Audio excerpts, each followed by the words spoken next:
आइए जानते हैं आगे की कहानी। डॉक्टर शिवी के चोट पर दवा लगा और उसे इंजेक्शन देकर चली जाती है। वही राजवीर शिवीन को समझा उसे भी नीरज के साथ कमरे में भेज देता है और खुद शिवी का हाथ पकड़ उसके पास बैठ जाता है। बेड पर शिवी सो रही थी और राजवीर बस उसे देख रहा था। तभी नीरज कमरे में आता है और राजवीर को पुकार कहता है, भाई। राजवीर उसे देखने लगता है तो नीरज कहता है, वो बात करनी है। उसकी बात सुन राजवीर शिवी के माथे को चूम उसके पास से उठ नीरज के साथ कमरे से बाहर आता है। नीरज और राजवीर कमरे से बाहर आते हैं तभी राजवीर की नज़र नीचे जाती है जहां निखिल को गार्ड ने पकड़ रखा था। निखिल को देख राजवीर की आंखों में फिर से गुस्सा उतर आता है और वो बिना सोचे सीधा उसके तरफ बढ़ जाता है। राजवीर गुस्से से नीचे आता है और वही रखा बांस उठा उसे लेकर सीधा निखिल के मुंह पर मार देता है। उसके मारते ही निखिल के मुंह से खून निकल आता है। वही राजवीर दोबारा उसे मारने के बढ़ता है पर नीरज उसे पकड़ रोक देता है। राजवीर नीरज को गुस्से से देखने लगता है तो नीरज कहता है, भाई वो मर जाएगा। उसकी बात सुन राजवीर निखिल को घूरते हुए, मर जाने दो, मैं इसे जाने से मार ही दूंगा। इतना बोल वो फिर से आगे बढ़ने लगता है। तभी वहां अखिलेश जी पुलिस के साथ आते हैं। अखिलेश जी वहां आकर राजवीर के पास आते हैं और पुलिस को निखिल को गिरफ्तार करने के लिए कहते हैं, जिसके बाद पुलिस निखिल को लेकर जाने लगती है। तभी राजवीर अखिलेश जी से कहता है, पापा मैं उसे जान से मारना चाहता हूं। उसकी बात सुन अखिलेश जी उसे समझाते हुए, पागल मत बनो राजवीर, पुलिस को अपना काम करने दो। उनकी बात सुन राजवीर गुस्से से वही रखे कांच के टेबल पर मुक्का मारता है जिसे वो कांच का टेबल टूट जाता है और उसके कुछ कांच के टुकड़े राजवीर के हाथ में लग भी जाते हैं। राजवीर को ऐसे देख नीरज और अखिलेश जी उसे संभाल वही बैठा देते हैं और उसे डांटने लगते हैं। राजवीर के हाथ में लगी चोट से खून निकल रहा था तो नीरज उसके चोट को साफ कर दवाई लगाने लगता है। नीरज दवाई लगा रहा था और राजवीर बस शांत सा बैठा हुआ था। नीरज चोट पर दवाई लगा जब राजवीर को ऐसे देखता है तो कहता है, सॉरी भाई। उसकी बात सुन राजवीर उसे देखने लगता है तो नीरज आगे कहता है, मेरी गलती है, मुझे भाभी को छोड़ जाना ही नहीं चाहिए था। अगर मैं नहीं जाता तो शायद ये सब नहीं होता।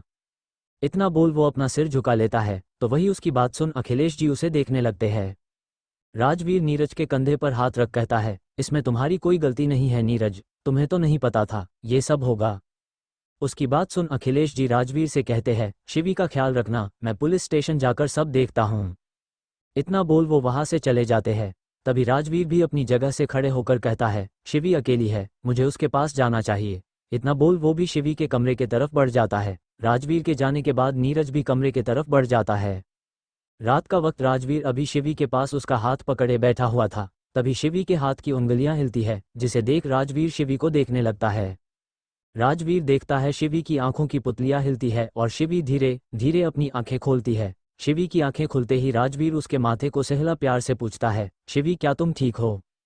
उसके सवाल पर शिवी राजवीर को देखने लगती है और एक बार फिर उसकी आंखें आंसू से भर जाती है। शिवी की आंखों में आंसू देख राजवीर अपने हाथों से उसके आंसू पोंछ कहता है, रोते नहीं है जाना। उसकी बात सुन शिवी उसके सीने से लग रोते हुए कहती है, वो उसने मुझे वो। ये बोलते हुए शिवी की आवाज कांप रही थी जिसे राजवीर अच्छे से महसूस कर रहा था। राजवीर शिवी को अपनी बाहों में कस उसके माथे को चूमते हुए कहता है, शांत बच्चा, कुछ नहीं हुआ, मैं हूं ना तुम्हारे साथ। उसकी बात सुन शिवी उसके शर्ट को पकड़ रोने लगती है। वही राजवीर उसे शांत करने की कोशिश कर रहा था। कुछ कोशिश के बाद शिवी का रोना बंद हो जाता है पर अब उसे हिचकी आ रही थी। राजवीर शिवी को खुद से कुछ दूर कर टेबल पर रखा पानी का ग्लास लेकर शिवी को पानी पिलाने लगता है। शिवी भी पानी पीकर कुछ शांत हो जाती है। राजवीर शिवी को ऐसे ही अपनी बाहों में लेकर हेडबोर्ड से टेक लगा बेड पर बैठा हुआ था। शिवी राजवीर की बाहों में शांत सी थी। वही राजवीर शिवी के माथे को सहला रहा था। कुछ देर बाद शिवी राजवीर से कहती है, मुझे नहाना है। उसकी बात सुन राजवीर भी अपना सिर हिला देता है और फिर शिवी को बेड पर अच्छे से बैठा वॉशरूम में जाता है और बाथटब में पानी गर्म करने के लिए रख वापस कमरे में आता है। खुद शिवी को अपनी बाहों में उठा वॉशरूम के तरफ बढ़ जाता है। राजवीर शिवी को बाथरूम में लाकर उतरता है और उसे कहता है, तुम नहा लो, मैं हूं यही। उसकी बात सुन शिवी अपने पहने हुए कपड़े देखती है जो गंदे हो गए थे और फिर उसे सब याद आने लगता है। वही शिवी अपनी ड्रेस निकालने की कोशिश करने लगती है पर निकाल नहीं पाती है तो शिवी को ऐसे देख राजवीर बाथरूम को लाइट डीम कर उसके पास आता है और कहता है, मैं करता हूँ। उसकी बात सुन शिवी मान भी जाती है, जिसके बाद राजवीर आगे बढ़ शिवी को अपने करीब कर अपने हाथ उसके पीछे ले जाकर उसके ड्रेस की जिप खोल उसकी ड्रेस उतार देता है। फिर अपने कपड़े भी उतार देता है और उसके शिवी को उठा बाथटब में लेकर बैठ जाता है। राजवीर जब ये करता है तब शिवी की आंखें बंद थी और उसने कोई रिएक्शन नहीं दिया था। राजवीर शिवी को लेकर बाथटब में बैठ जाता है।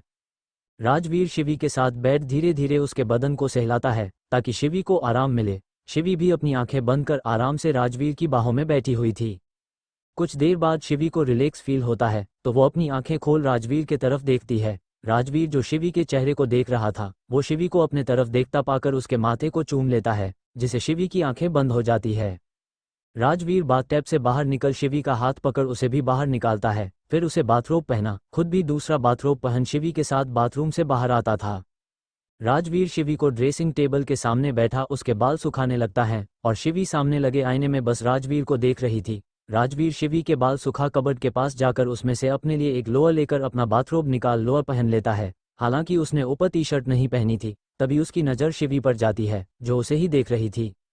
राजवीर एक टी शर्ट लेकर शिवी के पास आता है और फिर उसका बाथरोब खोल उतार देता है। उसके बाद वो अपनी टी शर्ट शिवी को पहना देता है, पर जैसे ही उसकी नज़र शिवी की बंद आंखों के साथ लाल चेहरे पर जाती है उसके होठों पर एक मुस्कान आ जाती है। राजवीर शिवी के चेहरे को थाम उसके होठों पर अपने होंठ रख देता है और शिवी को सॉफ्टली किस करने लगता है। शिवी भी राजवीर का साथ देने लगती है, जिसे दोनों की सॉफ्ट किस पैशनेट किस में बदल जाती है।